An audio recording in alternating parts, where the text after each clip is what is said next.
โอเคอ่ะพี่วรรณชัยเอานี่ก็ได้ครับ สบายดี ตายแล้วไม่เห็นเลย เป็น เนี่ย ลูกสาวลำเนี่ยอ๋ออยู่นี่ นี่ใครจะมา มีพรมีวรรณชัยมีพี่โชค Do we have to do it? Scarlett.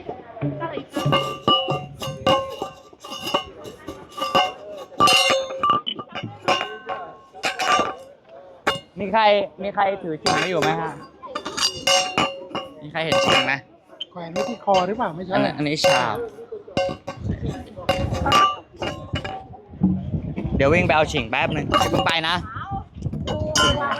อยู่ในห้องเลยรอแป๊บนึงนะแม่